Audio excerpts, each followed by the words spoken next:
Ladies and gentlemen, the story you are about to hear is true. The names have been changed to protect the innocent.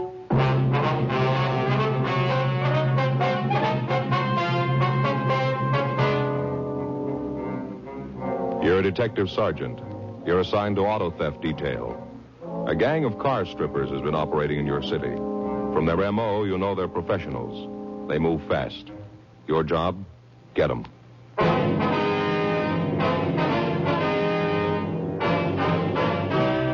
Dragnet, the documented drama of an actual crime. For the next 30 minutes, in cooperation with the Los Angeles Police Department, you will travel step by step on the side of the law through an actual case transcribed from official police files. From beginning to end, from crime to punishment, Dragnet is the story of your police force in action.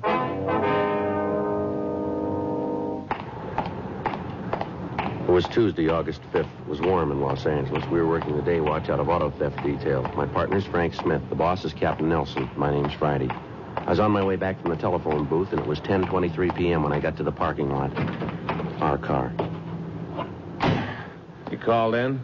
Yeah, they haven't hit tonight so far. What's the time now? A little after 10:30. Parking lot's about empty. Yeah. The attendant left a few minutes ago. Frank? Yeah, I see him. Over there going for that Cadillac. Yeah. You got a good look at him? No, it's too dark. He's forcing the door. Come on. Right. All right, hold it up there. He's in the car, Joe. All right, hold it up. He doesn't want to stop. He's heading for that intersection. He'll never get through. Come on.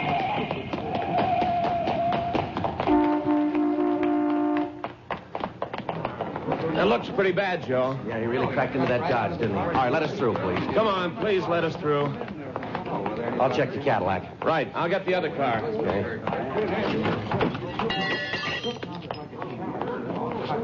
The three people in that Dodge are lucky. Doesn't look too bad. I'll call the ambulance. Yeah, we'll tell him to hurry. I don't think this one's going to wait.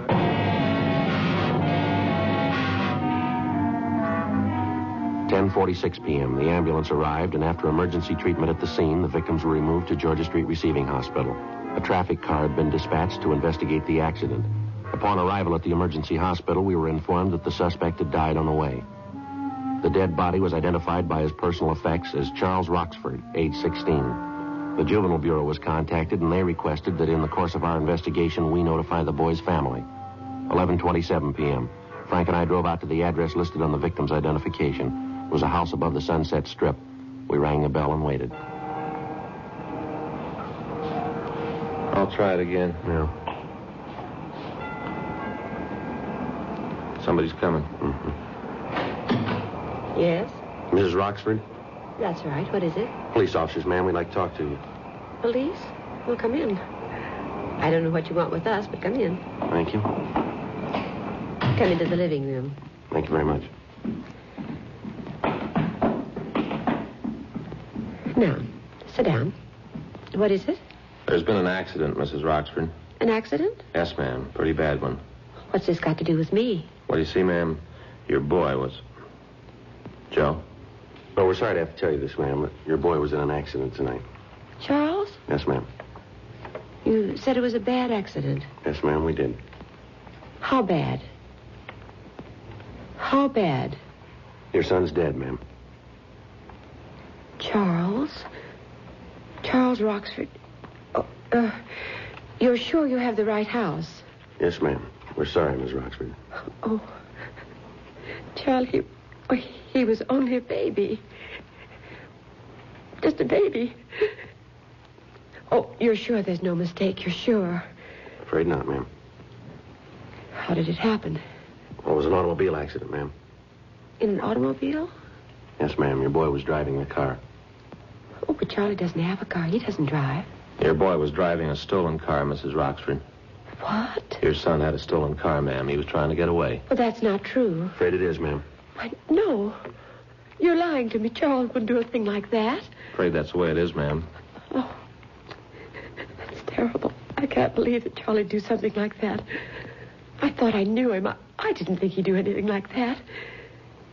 Well, did you see it? The accident. Were you there? Yes, ma'am, we were. How did it happen? Well, he'd stolen the car, ma'am. He tried to escape. He ran the car out into a crowded street. One of the cars in the traffic didn't have time to stop. Your boy ran right into it. Wasn't there something you could do to stop him? Well, we tried, ma'am. Yelled at him. He almost ran us down. You know where your boy was tonight, Mrs. Roxford? No. No, he had dinner and then said he was going out. I thought he was going to a show or something. Mm-hmm. No, I didn't know where he was going. Did he leave the house alone? Yes. Left right after dinner, about 8. Said he'd be back later. Said he'd see me later. Then he left. Is there anything we can get for you, Mrs. Roxford? No, nothing. Where's your husband, ma'am? I guess he's at his office. He sells insurance. Said he had to meet a client tonight. I don't know what he's going to do when he hears about this. Going to hit him awfully hard. Awfully hard. Yes, ma'am. He and the boy were very close. I don't know what he's going to do when he hears about it. Did the boy give you any idea during dinner as to what he was going to do after he left? No, he didn't. I didn't talk much to him. Ma'am? You see, I wasn't here. I was out most of the afternoon. I didn't get home until just before he left. He just finished dinner and then he left. I see, ma'am. I was at the bridge club. I always go on Tuesdays. Oh, if I'd only known what was going to happen. Am I going to see him? Well, we want either you or your husband to identify him, ma'am. Charlie, he's dead. Just a baby, just a little boy. If you were there, you could have done something. You're police officers. Isn't that your job? Beg your pardon? Well, isn't it your job to help people, to do something when they're in trouble? Well, yes, ma'am, I suppose it is, but it was a little late for that, wasn't it? What does that mean? Well, he was 16 when we met him, Miss Roxford. What's that got to do with it? Somebody should have tried a long time ago.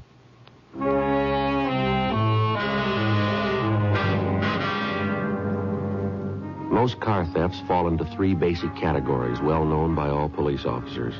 First, the cars that are stolen by professionals who change the motor numbers, forge owner certificates, repaint the bodies, and sell them throughout the country. The second group consists of joyriders, thieves who steal the cars for a few hours, merely to ride around in them and then leave them on the streets. The third category, and the one we've been working on for the past 6 weeks, dealt with the activities of car strippers. Their M.O. followed the usual pattern for this type of crime. The car would be stolen and then driven to some lonely part of the city. There, all usable accessories would be removed. Radios, tires, air horns, side mirrors, anything that could be resold would be taken. In certain cases, the articles would be stolen while the car remained parked where the owner had left it. We found that the gang had become so proficient that they could break into a car and remove the radio as well as other accessories in under 10 minutes. Avenues of sale for the stolen merchandise had been checked. Known dealers in stolen property had been questioned. As the days went on, the total of thefts went up. By the 5th of August, the gang had stolen over $12,000 in automobile accessories. In the instances where we'd been able to get a description of men loitering in the vicinity of the stripped cars, we'd had the witnesses check mug books in the hope of identifying the thieves. We'd gotten no new leads.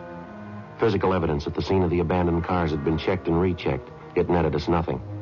A week passed. August 14th, 8:15 a.m. Frank and I got back to the office. The captain's really boiling, isn't he? Yeah, you can't blame them, though. They got to stop cold. Well, we got to get a break in it sometime. All the luck can't stay on their side. I don't know. It looks like it could happen that way. Anything on the steakhouse last night? No, nothing that we got so far. Maybe something later. I get it. Auto theft Friday. I beg your pardon, ma'am? Well, no. Well, yeah. What was that again? Oh, yeah. Yeah, well, yes, ma'am. All right, what was that address again? Yes, yeah, all right. Well, we'll send a unit out. I'm sure they can help you. No, I suggest you get in touch with the SPCA. No, SPCA, yes. That's... All right, bye. Well, there's a dandy one. What's that? Woman lost a cat from her car. I want to know if we can get it back for her. Yeah? Says it's real easy to recognize. He has a collar on and he answers the name of Tabby. Oh, that makes it easier. Yeah. Auto theft, Smith. Yes, sir. That's right. Uh-huh. Where are you calling from, sir? Yes, sir, that's on Wilshire, right? All right, sir, we'll be right there. Anything? Yeah, a doctor out on Wilshire parked his car out in front of his office. Yeah. Came back in 10 minutes. His car radio was gone.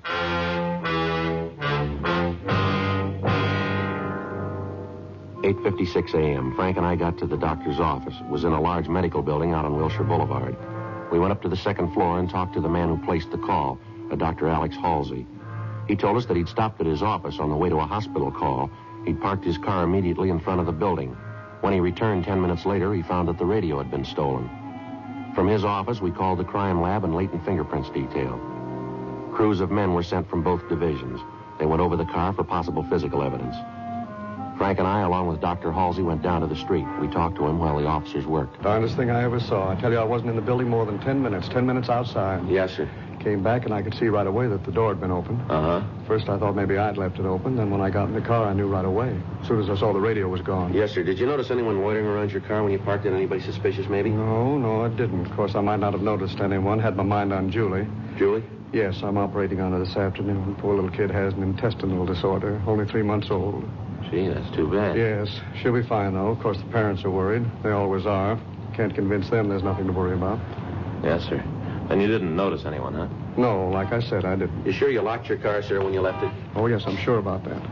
Always make it a practice to lock it when I leave it. Lots of times I leave instruments in it. Always have to be careful about the instruments. Oh, yes, sir, I always lock it. How about the windows? What? The windows. Did you roll them all the way up?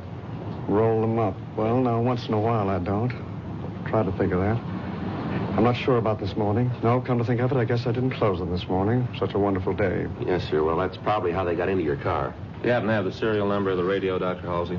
No, I don't think I have. Might be on the papers. I just got the car a couple of months ago. Might be on the papers. I can check them for you. All right, sir. That'll help. I'll have my secretary look them up for you right away. Anyone else drive the car, Dr. Halsey? Oh, no, sir. Don't believe in that. I'm the only one. Been the only one to drive it. Don't believe in lending the car to somebody else. Never have believed in it. Mm-hmm. Joe? Excuse me a minute, Dr. Halsey. Surely. Yeah, Leonard. Got a couple of clean prints on the dashboard. Might belong to the thief. Yeah. Like to check the doctor. It might be his. Okay. Wait a minute. I'll get the kit. I know. Hey, Dr. Halsey. Yes, Sergeant. Okay. This is Sergeant Tankersley of the fingerprint department. He'd like to check your prints. How do you do, sir? All right, Doctor. Wonder if I could look at your fingers, please. Surely. Can you tell just from looking at them what you want to know? No, sir, but you see, the prints we found are whorl. If your prints were loops, there'd be no reason to take them. Oh, yes. I see. How about it, Link? Better roll them up for comparison. We're going to take your prints, Doctor, if you have no objection. Oh, no, of course not. Glad to help. All right, sir. You want to step over here? We can take them in the officer's car. Yes, glad to. Here, I'll get the door. Yeah, I'll get the pad. Now, Doctor, if you let me have your hand. Surely, here. No, sir, if you let me do it, it'd be a little easier. Oh, yes. Just trying to help. I will put them on the card. Never knew my fingers were so big. It does that we're taking the print of the whole tip of the finger, sir. Makes it look that way. Oh, I see. Uh-huh. All right, Doctor, you can get the ink off with this, I think. Here, I'll pour a little on this cloth. Here you go. Yes, thank you. What do you think, Leonard? I'll check them now. Sure be a break if they were the thieves. Well, there must be. Couldn't be anyone else's. Well, how about your family, Doctor? Possible the prints could be theirs, maybe? Oh, no chance. Jenny, that's my wife. She has her own car. Kids always use that one. Like I said, I'm the only one who uses this. Uh-huh. How about it, Len? Make them? Yeah, they belong to the doctor.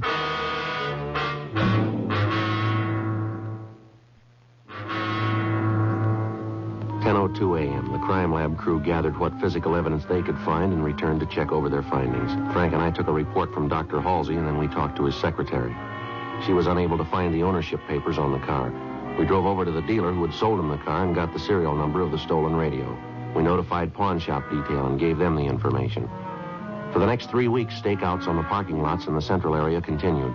Arrests were made, but the thieves apparently had no connection with the gang we were after. They kept hitting, but the speed with which they operated made apprehending them difficult. On Friday, September 5th, we got a call that a stolen car had been recovered out in Topanga Canyon. We drove out to check on it. The tires, radio, horns, heater, spotlights, fog lights, and the side view mirrors had been taken. The seat covers had been removed, and the hubcaps were missing. Again, there was no physical evidence that gave us a lead to the thieves. That night at 10:52 p.m., Frank and I checked back into the office. Another long day. Yeah, kind of tired myself. Kind of hate to call Fay. Why's that? Oh, this morning when I left, I told her I'd be home for dinner, sure. Well, didn't you call her? No, I forgot all about it. She's really going to be sore. Yeah, well, she'll get over it. Here, go ahead. All right. You want to sign us out? I'll check the book. Yeah, I'll get it.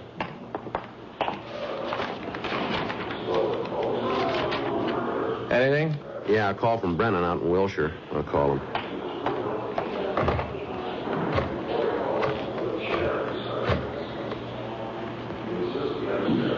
Hello, Brennan around? Yeah, all right. Say what it was about? No, I'm calling him now. Yeah, hi, Brennan. It's Friday. Yeah. You did, huh? So where'd that happen? No kidding. Well, those are the brakes, I think. Yeah. Okay. Yeah, thanks, Brennan. Picked up a kid for running a red light driving a hot rod. Yeah? Car was fixed up with a lot of new stuff. Guys out of Wilshire checked it over. Uh-huh. According to the serial number on the radio, it was stolen from Dr. Halsey.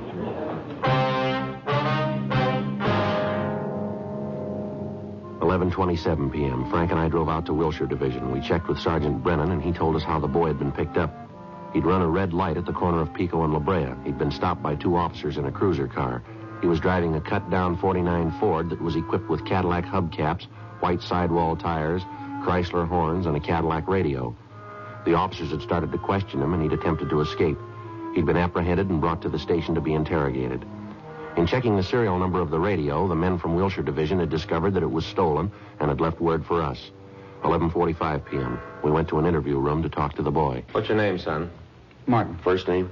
Herb Martin. You know why you're here, don't you? Yeah, You want to tell us where you got that stuff? I bought it. Where? Different places. You remember where? Not right off. How old are you? 19. Where do you live? It's on the report. We're asking you. Come on, Herb. 8297 Marianne Drive. Where were you going when they stopped you? Home. Where'd you been? Around. Same place you bought that stuff on your car, huh? Yeah, that's right. Now, look, you better come off this, young fella. You might think you're a big man, but you got things a little mixed up here. You got caught with a carload of stolen accessories. Been a lot of stealing going on around town. The way your car looks, you could be responsible for it. Yeah, well, I'm not. You look good for it. Look, maybe I lifted the radio and stuff, but that don't mean I'm in on the other. Sure, I got no choice. You got me nailed for the stuff you found, but I'm not going to take it for the others. Maybe I stole that stuff, but that was for me. I didn't sell it like the others. Now leave me alone, huh? What do you mean, others? I don't know what you mean. You said the others. Well, I didn't mean others like Well, that. how did you mean it? Well, like the guys you're looking for. That's not the way it sounded. No, you said it like you knew who you were talking about. I didn't say it like that. That's the way it sounded. That's right, son. Now, why don't you tell us who you meant? Look, Herb, we haven't got all day. Come on, boy. We're going to get them sometime.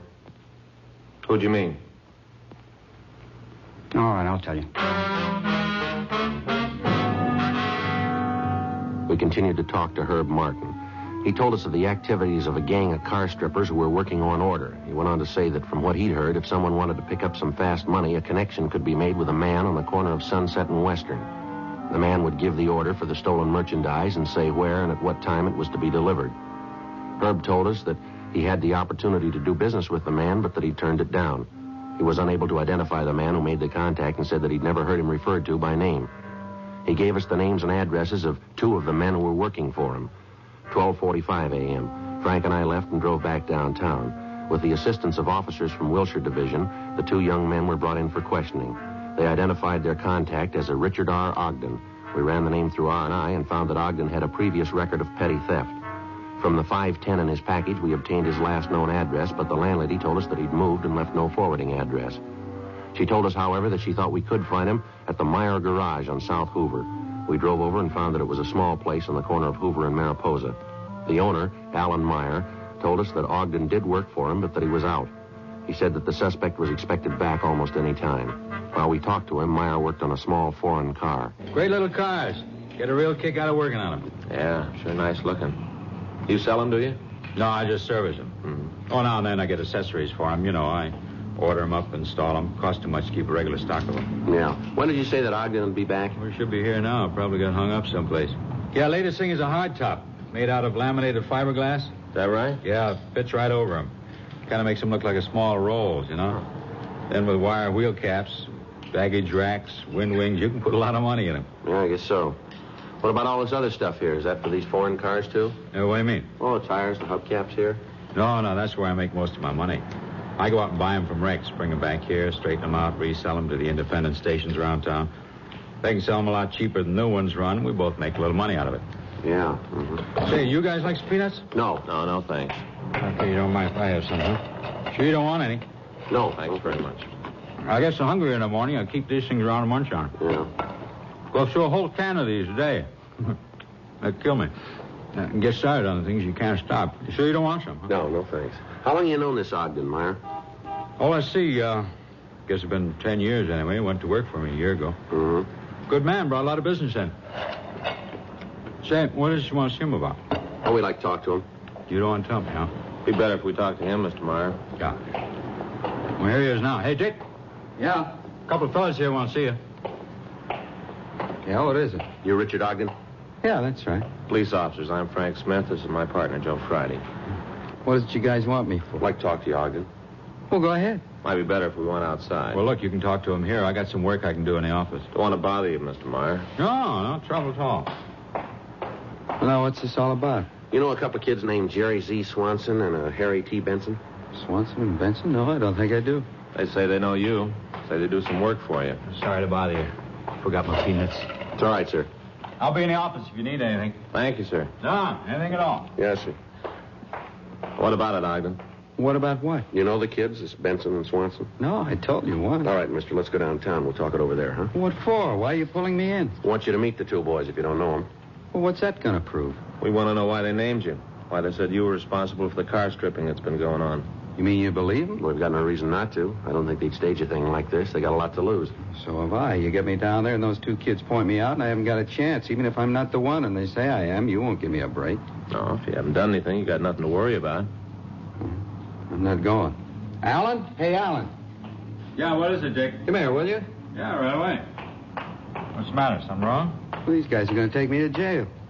Well, what for? What's he done? We want to talk to him, Meyer. We think he's involved in some car thefts.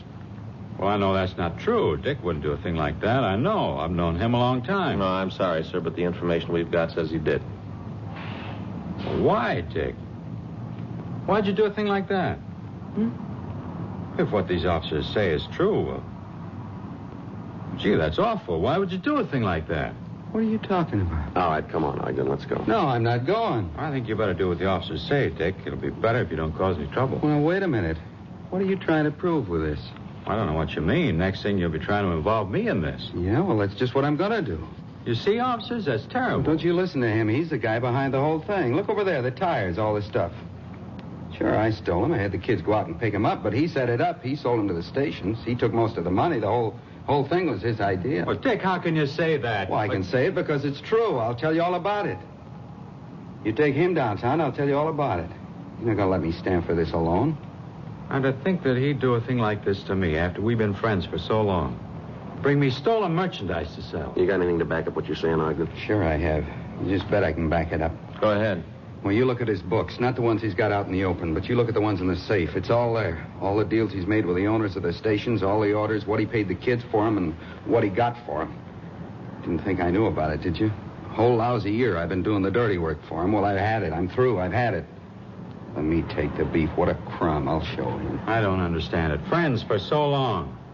I'd have gotten you out. 10 years we've been friends. I trusted you all that time. Then you sold me out. Why? Well, that shouldn't be too tough way to figure. Huh? You showed him how.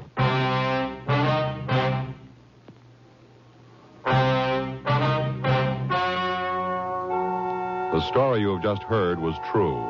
The names were changed to protect the innocent. On January 21st, trial was held in Department 87, Superior Court of the State of California, in and for the County of Los Angeles. Richard R. Ogden and Alan Y. Meyer were tried and convicted of receiving stolen property. They received sentences as prescribed by law. Receiving stolen property is punishable by imprisonment in the state penitentiary for a period of not more than 10 years, or in the county jail for not more than 1 year. The investigation of the records of Alan Y. Meyer uncovered the names of the other men involved in the thefts. They, along with Herbert S. Martin, Jerry Z. Swanson, and Harold T. Benson, were tried on a charge of grand theft auto and convicted. They were sentenced to the state penitentiary at San Quentin, California, for the term as prescribed by law. Grand theft auto is punishable by imprisonment in the state penitentiary for a period of not less than 1, nor more than 10 years.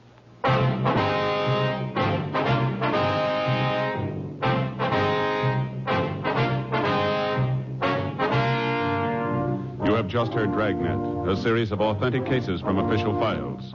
Technical advice comes from the Office of Chief of Police W.H. Parker, Los Angeles Police Department.